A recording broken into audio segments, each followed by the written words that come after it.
In our morning rounds, more evidence showing how sleep protects our health. A new study from the American Heart Association finds sleeping less than 6 hours a night could more than double the risk of death for people with metabolic syndrome. That includes risk factors for heart disease, diabetes, and stroke. Our Dr. Tara Narula is a cardiologist at Northwell Health.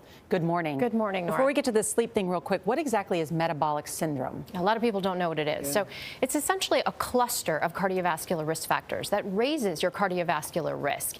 If you have 3 out of these 5, then you're diagnosed with metabolic syndrome. And those things are elevated or enlarged waist circumference, low HDL, high triglycerides, high blood pressure, and high fasting blood sugar.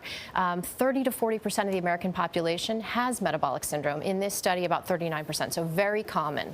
So what's the connection between the people that have it and sleep? Well, as Nora pointed out, in this study, they found that people got less than 6 hours. We're not only at increased risk of dying of cardiovascular disease, but we're at increased risk of dying of mortality, just all causes of mortality. You know, there's a lot of hypotheses as to why this might be.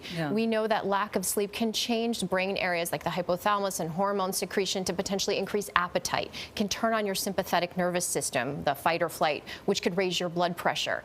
It can change hormone secretion like growth hormone and cortisol, your stress hormone, that could cause imbalances in your glucose metabolism and regulation. So there are mechanisms this by all which comes from whether you get X number of hours of sleep. Exactly.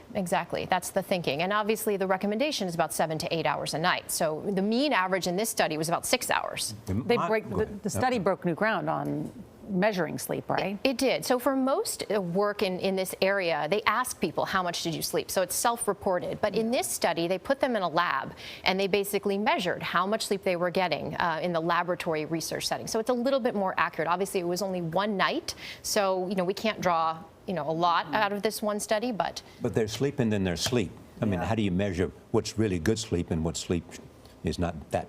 Well, one of the interesting things about this study that they also did differently is that they kind of factored out what we call sleep-disordered breathing, or things like obstructive sleep apnea, because we know that raises cardiovascular risk. And so in most sleep studies, we don't really know, was it the sleep apnea or was it the sleep time? But in this study, they kind of took that out of the equation, really focused on just the duration of sleep. And for the nappers of the world, does it matter? The like nappers, you? hello, my name is Charlie Rose. Does it simply mean the number of total hours you get in a 24-hour period? Not necessarily how much you get at one sleep. It means the consistent number at night. The napping is not really included in that, unfortunately, Charlie. Yeah, but there's a take-home message for everybody, isn't there? Oh, I'm sorry.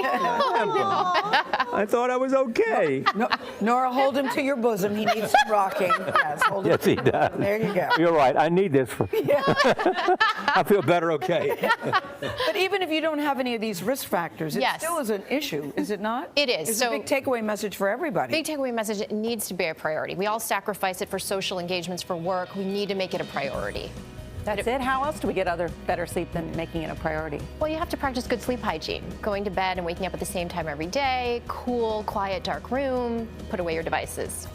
Thank you. All right, thank you, Tara. Good to see you. How are you feeling, Gail? Do you need a hug too? Yeah. I need your bosom too, Nora. That's actually I do. Well, it's not very big, but I Brian can Cranston help. was quite enough. Wasn't Cranston enough? Yeah, that's okay. I like to be Love the intimacy.